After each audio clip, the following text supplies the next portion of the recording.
All right, let's talk about this big boy. So, as far as what you're getting here, I'm going to be honest with you. I mean, there's not a lot to it when it comes to, I guess, moving parts. There's not a lot of, where you can open it up and see the engine or anything like that.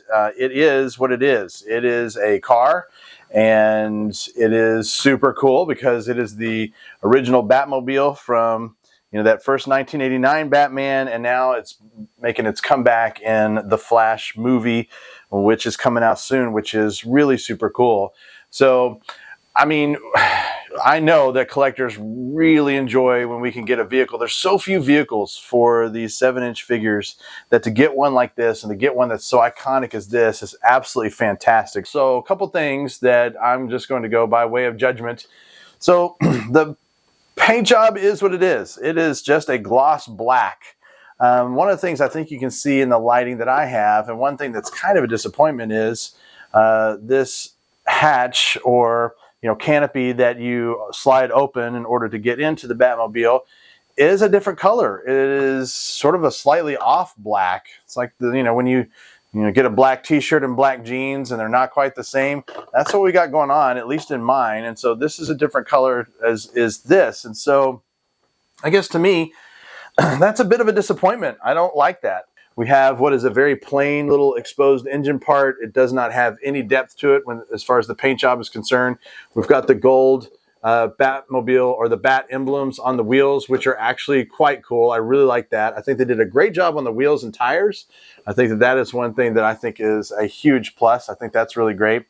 Its rear profile, I think, is probably as good as it gets. The front profile is, that's about as cool as it gets as well. So that giant turbine engine that makes this kind of this jet car. And of course, it's intended to fit our guy Batman. And so the way the canopy works, you have to kind of play with it a little bit. It sort of pops up in the front, but a little hard to get a hold of. Took me a minute to really kind of figure it out. So I found it a little bit easier to get maybe a soft piece with a little bit of pry right here. So pop this up to get it out. It feels slightly delicate, if I'm honest. This pop-up part, so pulling it off of this, I'm concerned that I'm going to snap it or stress out the plastic, because it is just held by these two plastic arms. There's a plastic arm on either side, and it just slides in these grooves in order to open it up. So popping it up from this tab on the front, there's this tab on the front, so popping that tab out of its socket is a little bit tenuous. So there's a little bit of a concern there. The cockpit itself does have some detail in it, so let's go ahead and put that on the camera so we can see that. So we've got a lot of just very static painted details in there. The chair itself, all of these, I guess, control pieces, they're just silver painted, switches and dials, and so not a lot there as far as detail is concerned. However, here is our Batman from our previous video, and we're going to get him seated in the Batmobile, see how he fits. All right, got him in, lock that in place, and he is in. Of course, not altogether easy to see him in there as far as a profile is concerned.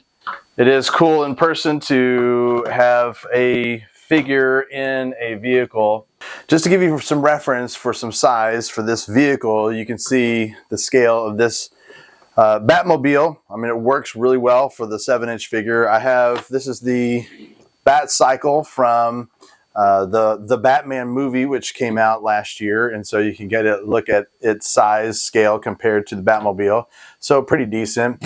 I brought out the Set Ops crab suit from Avatar: The Way of Water simply because this particular offering just had so much more to give as far as articulation and the different things that it would do and the paint job itself. Now, granted, this vehicle does not hold a 7-inch figure. It holds that little 3.5-inch figure that they have for that. But I kind of like the way that they went this direction paint job. And then, probably one of my all-time favorite, of course, is the Banshee. And this is Jake Sully's Banshee. So you can see in scale, it's about the same, I guess, size as the Batmobile, but of course the paint job and articulation on this is just insane, and it is a ton of fun for posing and stuff. So I guess I wouldn't put this Batmobile really up to where the Banshee is. Even the details that they gave us on the Batcycle, they're actually quite a bit better as far as details are concerned. Granted, not nearly as big, but nonetheless, the attention to detail on this, it's a little wanting. I mean, price point's great. I mean, I think $60 is what the retail is on this, and so it's hard to beat that. But nonetheless, when you take a look at, I guess, everything you get, I mean, you're basically getting, to me, this feels a little bit more like a toy and a little less like a collectible. So just be aware. It is a lot of fun. It's great to be able to put Batman in the Batmobile, especially this Michael Keaton Batman. I mean, I think that's super cool. I really like it. I'm glad I have it in my collection. I just don't really necessarily elevate it to the I guess the depth of maybe some of the better painted ones, or even the ones that have all the articulation and the fun factor built into them.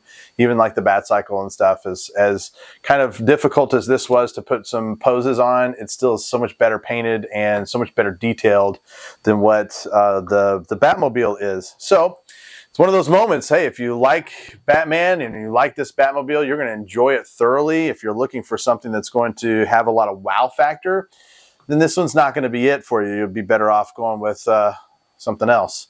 Well, that's about it for me today on Figure It Out. For me, it's a passing grade, but it's just kind of a middle grade. There was not a ton of wow factor for me in this vehicle. Feel like it's just at a loss for maybe some more moving parts, maybe some more things that open, maybe, well, definitely a better paint job on it, I think, would have benefited it quite a bit, like some of the others that we've seen. So, well, if you have enjoyed the video, if you've liked this review, then take a minute, like it, and you can always subscribe to the channel. You know I love that, and I appreciate all the comments of folks that have been jumping on board. So we will see you next time on Figure It Out.